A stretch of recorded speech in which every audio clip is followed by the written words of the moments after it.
Hi, I'm Bill with T-Rex Econ. Let's do some MCQs. This is for IGCSE. 0455 is IGCSE. It's paper 11. And this is from the summer of 2017. Ready, go.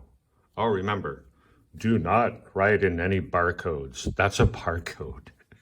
Does anyone write in the barcode? I don't think so. The first question on these IGCSE multiple choice papers is usually about the economic problem. So I'm not even reading all the answers. I'm looking for keywords like unlimited wants, limited resources, and scarcity. So the answer is probably D. The answer must be D, right? A, let's look at A. Just be sure. Bigger families, less food, starvation. That's good or bad. That's bad. That's bad. But that's not so direct. Falling supply, rising demand, shortage. Okay, but that's not directly related to the general definition of the economic problem. You can see C is also not as good as D. So choose D, choose the best answer. The answer for number 1 is D. Question 2 is the famous helium gas question. Helium is a gas, it's in limited supply. Okay, everything's in limited supply. That's the basic economic dilemma. It takes thousands of years to form from decaying radioactive rocks. So the supply of helium is quite inelastic. The US government has 35% of the world's supply. Helium is essential in medical scanners, and it's also used for party balloons.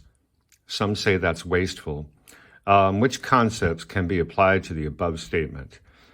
Demand and supply. But there's no government subsidy.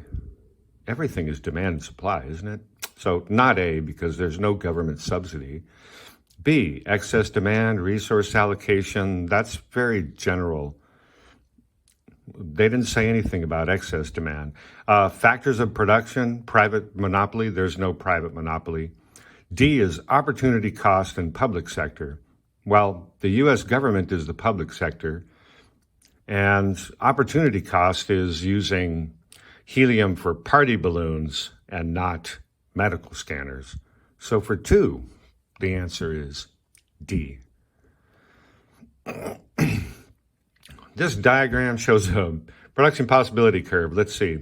The question is, which point on the diagram is most efficient for the economy to produce both consumer goods and capital goods? But it's too easy. It must be B, right?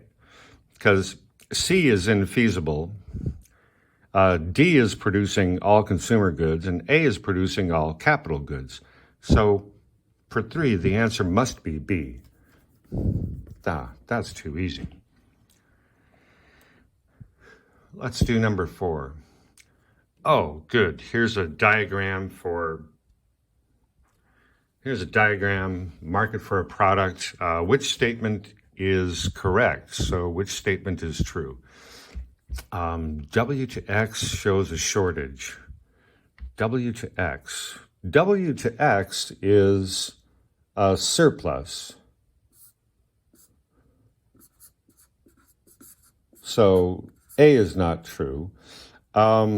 Z to Y shows a surplus. No, Z to Y is shortage. So B is not true. The movement from W to Y is on the demand curve, shows a fall in the quantity demanded. Now, W to Y is an increase in the quantity demanded. So D must be true. Let's make sure. The movement from X to Z shows a fall in the quantity supplied. Yes, that's a fall in the quantity supplied. So the answer for 4 is D.